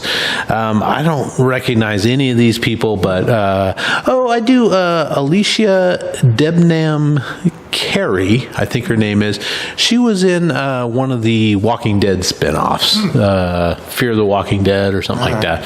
But that's coming to Netflix. Sounds like a October Halloween kind of a movie. Sure. A movie called The Outrun is a movie called with how do you say her name? I thought it was Cersei, but I'm not Siobhan. Oh, is it? Irish? I always thought that was Cersei. Maybe it's Cersei, okay. I think she's Irish. Yeah, she's definitely Irish. Plays Rona, who's fresh out of rehab, returns to the wild Orkney Islands after more than a decade away. She reconnects with the dramatic landscape where she grew up. Memories of her childhood merge with the more recent challenging events that have set her on the path to recovery. I don't recognize any of the other names on there. Limited theaters, but I heard that she's like this is a maybe Oscar-worthy type. Oh, geez, good job. Role for her. So, if you ask Todd, he'll probably know. A movie called The Forest Hills follows Rico, a man who is tormented by nightmarish visions after enduring head trauma while hiking in the Catskills. I mention this because it's got Dee Wallace in it, which is also Shelley Duvall, which is like two. Like Shelley's last film. Then? I think so. It must be. She passed not long ago, just within a year, right? Within the last 6 months, Also starring Edward Furlong, who we haven't seen in quite a while. So I just thought it was an interesting cast, but it's called The Forest Hills. I'd watch the main actor name is Chico Mendez. I don't recognize him, but that comes limited to theaters, which probably means it'll be on the VOD. Shelley Duvall. Coming out 10/7, boys, and these guys have been all in the news, and I don't remember why. Maybe it's because it's the 30-year anniversary, but the Menendez brothers. Yeah, they murdered their parents. 30 years after the murders, the brothers tell their story. So I think I think there was a dramatic, I bet there was. Biopic, if you will, Todd. I only joke about that because I recently heard somebody else call it that. It's it's just got to be me that I'm the only one that calls it biopic. No, biopic's the newfangled way to say it. When I was a youngster, it was biopic. This coming to like Netflix. A procedure. Yeah. A biopic sounds like. It sounds like you're getting something removed. A biopic. Bend over and cough. That sounds like part of the well, so is biopic, actually. Yeah. That seems like the device that they're doing the procedure with. They're doing a biopic with a biopic. So I think there was like a dramatic... For removing polyps. For the Menendez brothers not that long ago. Maybe it was like a series or something. So apparently in this biopic... of the Menendez brothers, it implied that the two of them had a incestuous. Is that in the biopic, or is that in this Netflix version? Or was that in the one? Yeah, because somebody posted, why does the screensaver for this show on Netflix look like this? And it shows them kind of in like a loving embrace. Yeah. Stay safe out there, everybody. Yeah, right. I don't know. So I was people love murder shows, man. I've managed to not watch any of these shows on Netflix in regards to like Tiger King. I had no desire to watch that whatsoever. And then the other one, which I guess there was some death in it. Maybe murder. And what was the other one that just recently? Is that the one Crazy or whatever? One, yeah. That wasn't bad. I mean. They're just, people are just bonkers. And murder's different. I don't want to watch murder shows, man. I don't like watching murder porn in general, so. It's too much. Boys, coming out 10/10, a movie called Caddo Lake. It's when an 8-year-old girl mysteriously vanishes. A series of past deaths and disappearances start to link together, forever altering a broken family's history. This comes out on Max. Anybody tired of this guy yet? I haven't seen anything of his since, what was it, the one with Joaquin Phoenix and the aliens? Oh, M. Night Shyamalan. Signs is what Todd's talking about. Geez, you haven't seen I saw any Cabin in the Woods, or what's the one? Cabin? What's Cabin in the Woods? No, it's not Cabin at the End of the World? Something like that. Which was just kind of... With Bautista. I saw the trailer for the one that Marky Mark's in. The Trees one? Or whatever. The Trees Happening. Are angry. It's one of the worst films I've ever sat through in my life. But Signs is really good. But in the beginning of that movie, weren't you kind of... hater also? No. Yeah, Gibson was in it, I thought. No, he's not. He's in Signs, but that's what I'm talking about. No, I thought you meant The Happening. No. The Happening was Marky Mark. But in the beginning of The Happening, weren't you kind of like intrigued because people were like throwing their faces into the lawnmowers and shit like that? To some degree, but then it's just... And then you're like, wait a minute, what? Because remember, 6th Sense, the payoff is great. Yes. Signs, the payoff is great. Yeah. You know what I mean? What a twist. That's his whole thing, right? But The Happening, it's just like, the trees are angry. Did anybody see the newest one, The Trap or whatever? Trap? I really want to. That looks great to me. Josh Hartnett. The most recent, Josh Hartnett. I thought the most recent one he did was the Old, where people would go to that. No, he's got a new one. Just came out in theaters like a month and a half ago. Oh. And I think his daughter's in it. Yeah, his daughter plays the singer. No, I'm down to see that one. Yeah, so Hartnett plays a serial killer, takes his daughter to a concert. Yeah. I like the premise a lot. Sounds interesting. Because they might not actually be after him. Seems like he's having a hard time pulling it off, though, on everything. Yeah. I don't know. Still, I mean, somebody's producing his films. Yeah, he's making money. He's getting paid to do it. Boys, coming out 10/11. I know you're going to be like first in line for tickets on this. The Terrifier 3.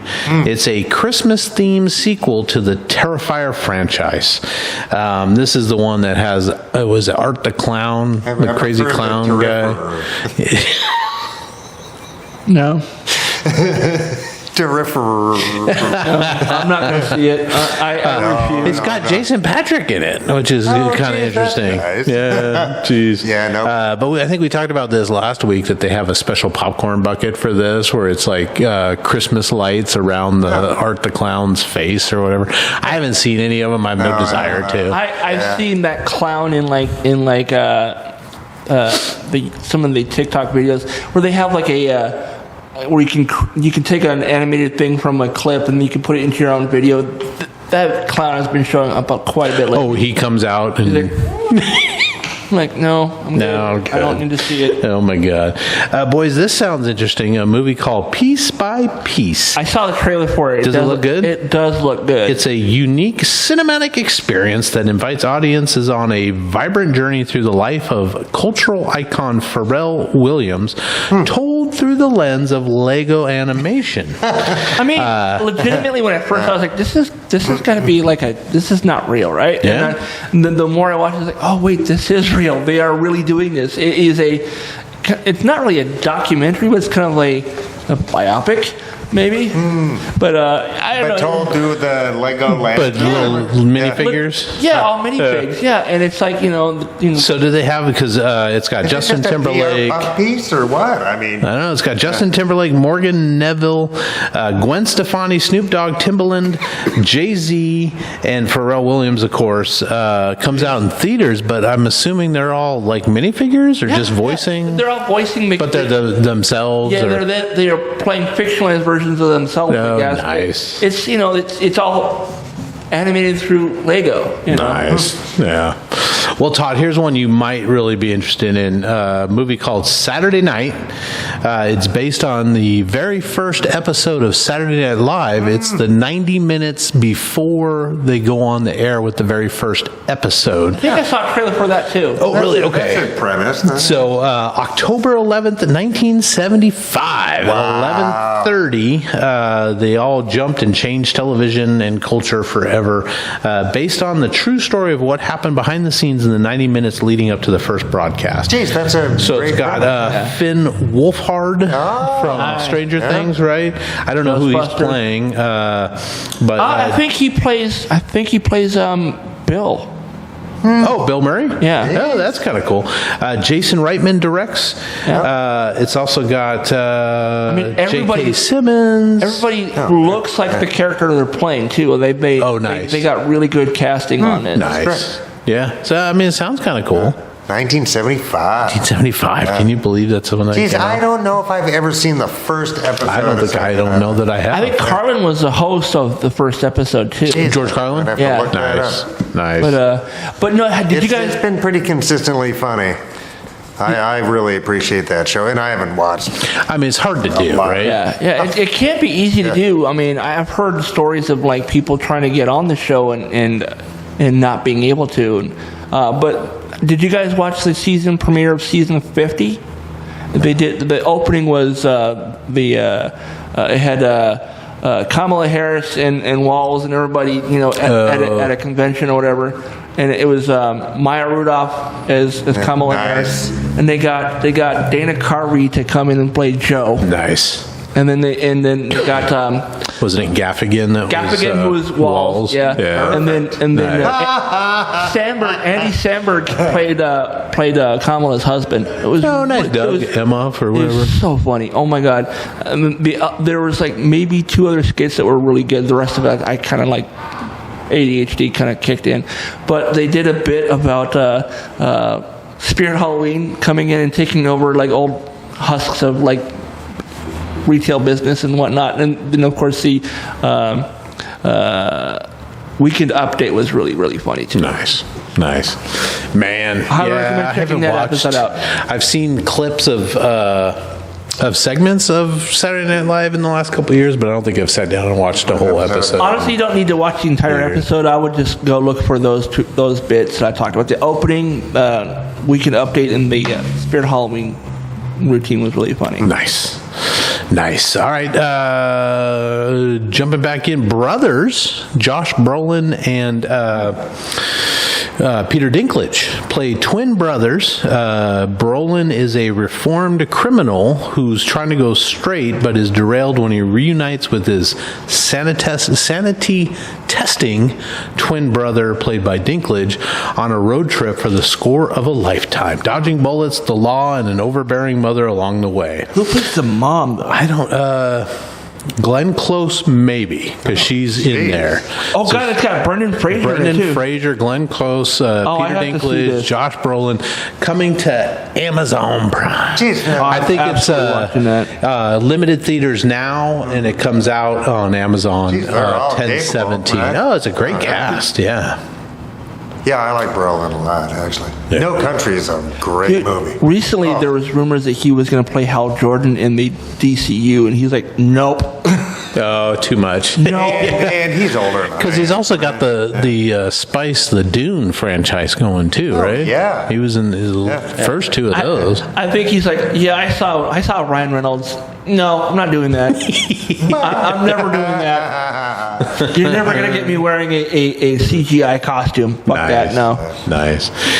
Movie coming out with Florence Pugh and Andrew Garfield, former Spider-Man himself, called We Live in Time. It's about characters named Almut and Tobias, who are brought together in a surprise encounter that changes their lives. Through snapshots of their life together, falling for each other, building a home, building a family, difficult truth is revealed that rocks its foundation. As they embark on a path challenged by the limits of time, they learn to cherish each moment of the unconventional route their love story has taken. Hey, Andrew Garfield is a Briton. Yeah. That always surprises me. Yeah. Is Florence British too? I think so. Yeah. Maybe. And then Todd talked about this, and we've talked about it a couple times over the course of the past few months, but The Apprentice is finally coming.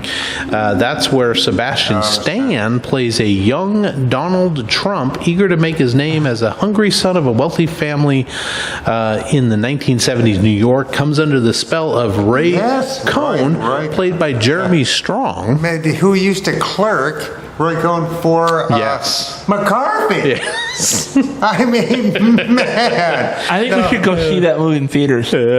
He's the cutthroat attorney who would help create the Donald Trump we know today. Cohn sees in Trump the 100%. Perfect protege, someone with raw ambition and hunger for success, willingness to do whatever it takes to win. And to use the courts, because the courts give your arguments, no matter how bullshitty, an air of authenticity. Yes. It's like, well, I mean, he's talking to a judge about it. And just using up our common a little bit of weight. That is the rule of law, right? Because if he's using up that judge, that means somebody else can't. Yeah. You know what I mean? Man. No, Roy Cohn was a piece of work, man. And all these guys, man, the Speaker of the House, I mean, they are neo-fascists right now. Right now, maybe not with the same mix as the old fascists, but they do not believe in the rule of law unless it suits them. Right. They do not believe in the institutions of our republic unless it suits them. Right. Right? Yeah. They don't believe in of trying to govern for posterity. Right? They are really bad. Really bad. We have to push them to the dustbin of the past. I absolutely want to see this, largely because Trump really doesn't want it coming out. Right on. He does not. Sebastian Stan's capable. I think he is. He's a good actor. Yeah. Have you guys seen Fresh? I get mistaken for Sebastian Stan. I think it's called Fresh, and it might be on Amazon. It might be on Hulu. I can't remember, but he plays a guy that he's a doctor, but he deals in female human flesh, and he takes women captive. Oh, gee. And he's just fucking evil, but he slowly takes them apart so he can sell them on the black market to people. Have you seen it? Watching that. Oh man, he is so good in that. Jeez. He is so awesome in that. Don't do No, it. thank you. No, He thank is you. so good, and he gets it in the end. He gets his comeuppance. I'd watch. What's the one where he's with Captain America and the Winter Soldier? Oh, yeah. I'd watch that again. Falcon and Winter Soldier. Falcon and Winter Soldier. I mean, the Captain America 4, he's going to be in it. Oh yeah, right on. Yeah, that's due, right? That's coming out in the next 30 to 60 days. And when is the one with him and the other Captain America and the Soviet dude Hopper and all that? The anti-Avengers. God, I can't think of the name of it. The firecracker. No, I was going to say firecrackers, but it's not. It's the Thunderbird. No. I know what you're talking about. Yeah. Thunderbolts. Something like that. Different team. When does that come out? I don't know. That's coming out. I've seen posters for it. I'd see coming that. out soon, I think. Yeah. Oh yeah, and that's Pew also, right? She plays Black Widow's sister. Yeah, and she's and Black Widow's coming back. What? How's she coming back? I don't know. And a friend of the show. Oh man, my favorite meme is the one where it's like her. She's signing something but she's like wide-eyed, like, what am I signing? And it's like me having Scarlett Johansson sign a marriage certificate. She married one of the guys from Weekend Colin Update. Yost or whatever. Great. Michael Che makes him say some funny ass shit. He does, and the great thing is, I only found out that Colin Jost married her because of Michael Che making him say things. Yeah. So good. Yeah, she's talented for sure. Oh, yes. If nothing else, you guys have to watch the final episode of the year where they will write out jokes and that neither one of them have seen before that moment. And some of those jokes are so fucking hilarious. Nice. Boys, a movie called The Man in the White Van, which I always tell my kids to avoid. Annie Williams' life is disrupted when a mysterious figure in a white van starts stalking her. Inspired by true crimes from the 1970 film shows Annie's terrifying experience on Halloween, which her family doesn't take seriously. It's got Sean Astin and Ali Larder in that. So I haven't seen her in a long time. I think the last thing I saw her in was a Kevin Smith movie. When she was one of the leather-clad. I think she was Diamond Thieves. Yeah. Well, the original Jane and Silent Bob Strike Back, but she was also in the reboot movie as well. Oh, nice. Which came out like 6-7 years ago. Playing the same character. Yeah. Newer, Yeah. Coming out 10/18, boys. I don't know if you saw the first one, but Smile 2 is coming out. Nope. It's one where there's like an evil presence that inhabits a body, and then they have this evil grin on their face, and they follow the main character around. Same thing. This is Sky Riley, who's a pop global sensation, and she's on tour, and this weird smiling people follow her around, and evil stuff happens. Coming out in theaters, another movie coming out 10/18, animated movie, Gracie and Pedro, Pets to the Rescue. Pampered dog and a street smart alley cat embark on a thrilling journey through the bustling streets of Las Vegas, across the scorching desert and into an abandoned amusement park to find their family after being separated during a cross-country move. Isn't that like every Disney film with dogs? Well, what if that's it? So the big kids can go to the horror movies, and you can drop the little ones off. The younger siblings off. Interesting cast on this one. Yeah, it's look at the names. Danny Trejo, Susan Sarandon, Brooke Shields, Alicia Silverstone, and Al Franken. Jeez, and that's Bill money. Neon. Oh yeah, Bill. Yeah. Oh yeah. Yeah. The old. That guy's great. Simon. What's his name's dad in Shaun of the Dead. Mm-hmm. Oh yeah, Stepdad. Yeah. And he was all in the. he played the main vampire in like the Kate Beckinsale vampire movies. I love those movies. He was also Davy Jones in the Pirates of the Caribbean. Yeah, that's right. Yes. Yeah. Yeah. No, he's great. The squid head and everything. Yeah. Another animated movie coming out that day stars Kung Fu star Jackie Chan called Panda Plan. Maybe this isn't animated. He's invited to adopt a beloved zoo panda named Hoo-Hoo. A notorious international crime syndicate sets its sights on the bear, offers massive bounty for its capture. Panda Bear Mayhem. But Jackie Chan's in there. Yeah. Yeah, I'll probably see that. How old is Jackie Chan now? He's in his 60s, I think. Oh, yeah. Just 60s? Yeah, He's no, not 70s he's 20 yet? years older than I am, yeah. Yeah? I think he is. No, that guy's amazing. Yeah. I mean, just a treasure. Limited theaters on this one. Here's one with Anna Kendrick. Again, a lot of these are like probably for Halloween coming out. But Woman of the Hour, Cheryl Bradshaw is a bachelorette in the 1970s TV matchmaking show The Dating Game, and chooses a handsome, funny bachelor number one, Rodney Alcala. But behind his charming facade is a deadly secret. He is a psychopathic serial killer. Jeez. I mean, wasn't Charlie Manson on The Dating Game back in the 60s? No, probably. Wow, I don't know. This could be like loosely based on that, because that's a real thing. He was actually hung one. No, it wasn't Charlie Manson. It was Bundy. Oh, Bundy. Ted Bundy. Oh my God. Somehow I think Ted would get picked over Manson. Manson's just a little too. Yeah. They were both just terribly manipulative people, right? Oh, jeez, but I really like Anna Kendrick. I think she's just adorable. She's really good. Yeah, she's just a great tiny. actor. She's already on the Grande size. Yeah. Read her biopic.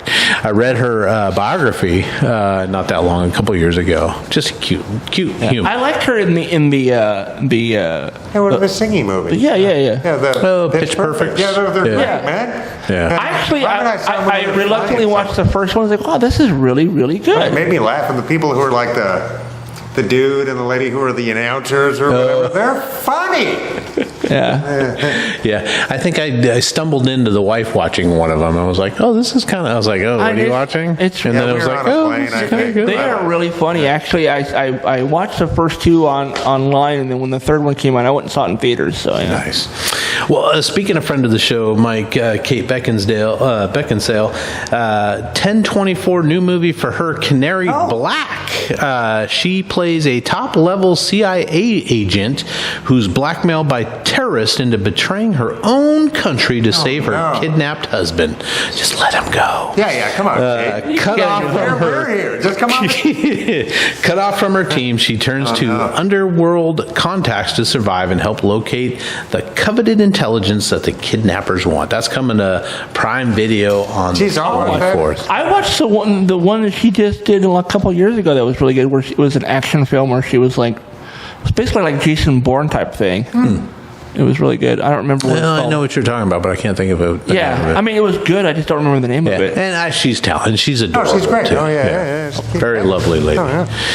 Boys, 1025, the final Venom with Tom Hardy is coming out. Venom: The Last Dance. It's the final film in the trilogy. Eddie and Venom are on the run, hunted by both of their worlds, and then with the net closing in, the duo are forced into a devastating decision that will bring the curtains down on Venom and Eddie's last dance. Stephen Graham, Juno Temple, Tom Hardy. I haven't seen any of these. I don't know who's been in them. The clip that I saw was so funny. He's like, they're trying to do that. We are Venom, and they kept screwing it up. He's like, yeah, we need to work on that. Have you seen the other two? Yeah. Are they decent? I enjoyed them, but then again, I like stupid superhero movies, and the last one had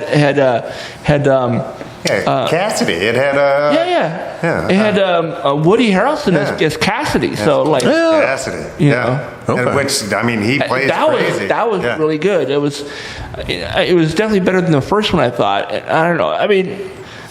Are they on, what channel are those on? Those are probably on Netflix, I think. I don't know. They're Sony Marvel, so they're not going to be on Disney Plus. Yeah. Well, that's 1025 theaters, boys. Another movie, Sam Raimi actually produces this one, but this is like one of my biggest fears. But a movie called Don't Move is coming to Netflix. A seasoned killer injects a grieving woman with a paralytic agent. She must then run, fight, and hide before her body completely shuts down. Jeez. It's like, holy crap. So, I don't know. Coming to Netflix, it'll be free for us. I'm never going to see that. No, and the first thing I would do, and just saying it out loud, is I would murder the motherfucker who did that to me, and then I would go crawl away and sleep, right? But, no doubt about it. Oh, man. Rey, is she a Skywalker? Rey Skywalker? New movie coming out called Magpie, a stylish neo-noir thriller centered on a married couple, Annette, played by Daisy Ridley, and Ben Shazad Latif, don't know him, whose lives begin to fracture when their daughter is cast alongside a glorious movie star named Alicia. As Annette's suspicions of Ben's infatuation with Alicia intensify, their secrets and lies threaten to burst to the surface and destroy them all. Jeez. I don't know. Wow. I think she's a talented actor. She's been in a few things. I watched that. What was it? The movie she was in, the Marsh King's daughter. Oh. Something that came out about a year and a half ago. Yeah, how was that? The acting was fine. Ben Mendelsohn is in it, and he does a terrific job, but the story's kind of bad. I think the last Daisy Ridley movie I saw wasn't she in that movie where there was like a dragon or whatever? Oh, you're thinking of Millie Bobby Brown. Oh, yeah, you're right. Never mind. Yeah. Damsel. That was cool. Damsel was good.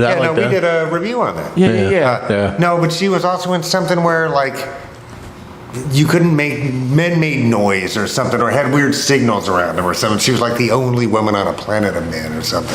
Oh, wow, no. I can't remember the name of it now. I didn't see it. And I thought Spider Kid was in it too. Yes, Tom Holland was in that. Yeah. Was she the one that was in that? I thought so. Yeah, I haven't seen the whole thing. So. I haven't. But you can see what they're thinking, or they can't. Their thoughts are vocalized. They somehow vocalize their thoughts or something. I don't know. And here's one. Talk about a penal planet. Read this book. It's a Colson Whitehead book called The Nickel Boys. They're making a movie about it. It's Elwood Curtis's college dream shatters along a 2-lane Florida highway, bringing the brunt of innocent misstep. He's sentenced to the netherworld of Nickel Academy, a brutal reformatory sunk deep in the Jim Crow South. He makes buddies with another kid that's stuck there. Meanwhile, the burgeoning civil rights movement's happening. They're hearing about Martin Luther King, but they don't know anything about it because they're trapped in this reformatory school where boys are just abused, murdered, all kinds of stuff. It's a really bad, but it's again based on a true. And Colson Whitehead is a terrific author if you haven't read any of his stuff. But so that's coming out limited theaters also on 10/25. Nobody I recognized. I didn't put any in their names. Because they're supposed to be teenagers, I think, in this. So it's probably new actors. The youth. The youths. So anything in there, for me, it would be Nickel Boys. Probably my number one to see. 4:30 movie, of course. I might go see that in theaters. Other than that, I don't know that there's much. I'll do Salem's Lot. Salem's Lot, it's getting a lot of... and I will see Joker. I don't know if I'll see it in theaters. I probably won't see it in theaters. I'll watch it when it comes out, but not in theaters. What about you? Oh, and I'll see that Canary Black. Gibson movie and just go, do you hate Joe? The Kate Beckinsale movie is free on Amazon. Todd, any of those that are... I mean, I definitely want to see the Saturday Night Live one, the one with the Trump story, and all the Marvel stuff. I'm going to definitely watch. Yeah, and Brothers Josh actually. Brolin and Brothers looks good. Brothers actually sounds pretty good too. Yeah. Yeah, and that was Prime, right? Yeah. Oh yeah, no, I'll see that. Yeah, that next weekend. Something like that. Yeah, what are the Grifters? Remember John Cusack and Angelica? Oh, yes. Yeah. That's a good movie. Yeah, Angelica, she's still around, right? Yeah. Oh, yeah, she's great. Boys, sharing is caring. Any new movies or TV shows or restaurants or anything that you've experienced over the last week that we haven't seen each other? I've been watching Agatha all along, and it's been all right. I mean, I don't understand people's... And there's a lot of fucking stupid fanboys out there freaking out over it, but... Anything that seems female-centered or LGBTQ-centered or African-American-centered or Asian-centered... That's not the way it used to be. It's like if you don't want to watch that stuff, then don't watch it. No, and I really like WandaVision. More stuff to watch, yeah, and I really, really like WandaVision, and I really, really, really like the ending of that second to last episode. When the Agatha all along thing, that was the twist. I need to watch yesterday's episode. I haven't watched it yet. Yeah, I'm waiting till they all drop, and then I'm going to watch it. Yeah, it's once a week. Every Wednesday, yeah. Did they drop like the first two and then... They dropped the first two, and then last week was episode 3, and yesterday was episode 4. Yeah, I think she's alive. Catherine Hahn, right? Yeah, she's magnificent. Maybe watch the whole thing over what's great is she's like... Thanksgiving weekend. She's been glamored or whatever, so she thinks she's in the beginning of the first episode, she thinks she's a detective, and she's like trying to, investigate something that happened, and as the end of episode 2 comes, she realizes she is not a detective. She's never been a detective. Somebody put the whammy on her. Yeah. Man. Yeah. The Scarlet Witch put the whammy on her. So, it's a drag. Yeah, but she doesn't even know there's a Scarlet Witch, right? At least, she got whammied at the end of WandaVision, man. She gets... Oh, so this is a sequel, not a prequel. Sequel, yeah. Okay. Yeah, she gets whammied. Oh, man. Which, I mean... I get, right? It's not like she was an innocent bystander and all that, but no, not at all. It's a good. I really enjoyed that series a lot. I did. No, it's really good. I've been enjoying it. So, and then what else? I've been doing the improv thing quite a bit lately. Right on. It's been a lot of fun, and we are. We're about halfway there to get the amount of viewers to be able to live stream on the Facebook page. So nice. I did a Facebook ad for it today to see if we can get some new followers. Nice. I got a bunch of new followers the other day though. Some guy just liked me from 6 different accounts. That's cool. That could be. I don't know. People. And do you feel good about your improv? I haven't been getting on stage because I've been kind of busy with the streaming stuff. But I really enjoy getting up there and doing the things. That's great. But it's a superpower. It really is. It definitely allows me to harness the ADHD quite a bit because then you can just whatever pops into your head, let it fall out your mouth. Nice. It is free form, right? Yeah, that's cool. And my favorite games are the ones where they give you a premise or whatever you need to work on.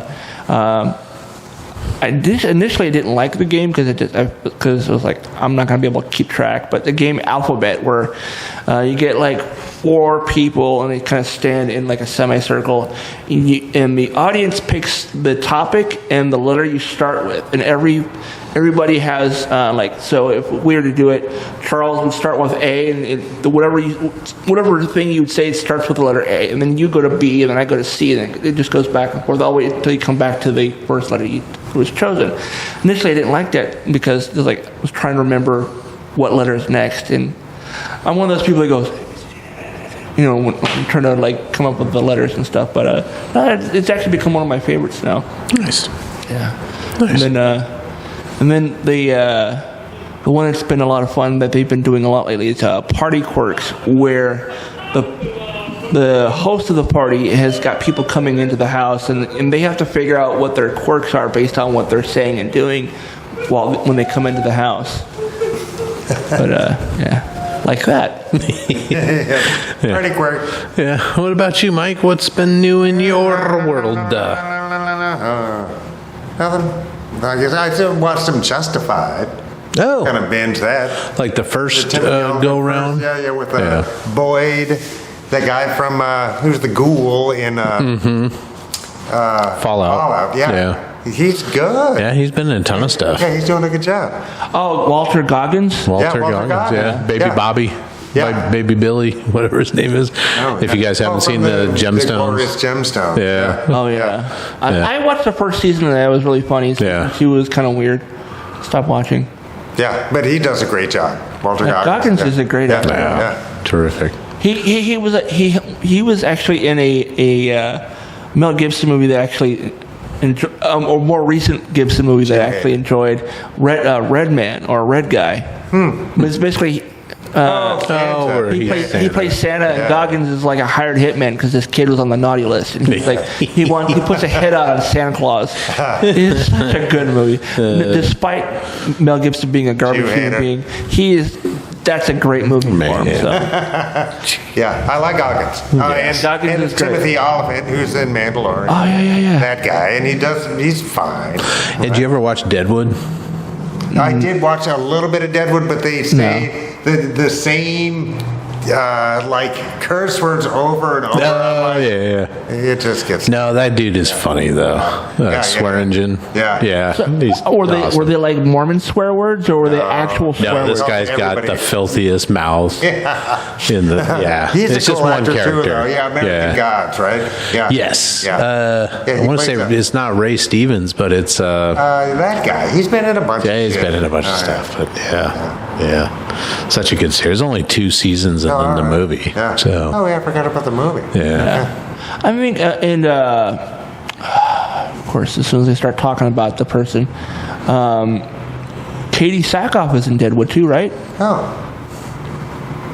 Not that I know. I thought she was in Deadwood. I can't think of. But she was in a show. She was in a TV show about like a cowboy show or whatever. Yeah, I thought that was to do the convention circuit? Yeah, no, she was here recently, right? Like last year she was at Emerald City. I got to talk to her. Doesn't she live, or is she from Vancouver or something? She's from no, I think she's from. She lives in Pacific Northwest somewhere. Yeah, I know that. Yeah, you're a friend of the show. Anytime. Any subject, I will get up and come down. Oh yeah, no, 100%. No, she was a sweetheart. When I saw her, it's like, I know you can't tell me anything, but can you at least give me this? And she's like, what? It's like, do we see Grogu wearing Beskar armor? I so want to see him wearing actual armor, like Din Djarin's armor. I want to see him wearing a bucket. I want to see it. She's like, maybe. Nice. I'm like, thank you a lot. Thanks for the non-answer. She doesn't need Disney. That's a damning non-answer. I mean, the only people the Mandalorians fear are the Disney lawyers. Right? Just ruthless. I mean, and all it takes is you saying the wrong thing, and Disney's like, bye. Bye, Felicia. Nice. Like Gina Carano. Well, folks, we're about ready to end it. Tonight's top 5, if you are a members-only member or a Patreon member, is 1980s sci-fi comedies.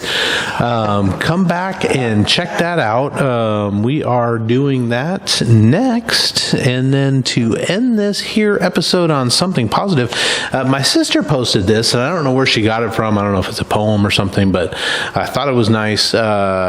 Just thinking about my childhood friends, my young adult friends, my friends who have gotten me through every age and every season. And I wanted to thank you. Whether we're distant Facebook friends now, or we've completely lost touch, or we still talk all the time, you meant a lot to me, and you still do. Your friendship helped me through some of the most pivotal years of my life. I think of you more often than you know. I wouldn't be me without you. So, very nice. So come back, members only. If you're not, why aren't you? Go spend some money right now. And otherwise, we'll see you next week. Thanks, guys. Bye. Please like, subscribe, comment, and share. And if you think this episode is worth $1 or $5, the boys would love to have it. Please go to ourtownpod.store for merch or to donate now. For less than a cup of coffee, you can also join the website in the member-only area for exclusive bonus content, vlogs, and more. It's just $3 a month or $30 a year. Thank you for listening to this production of Our Town Podcast Extraordinaire.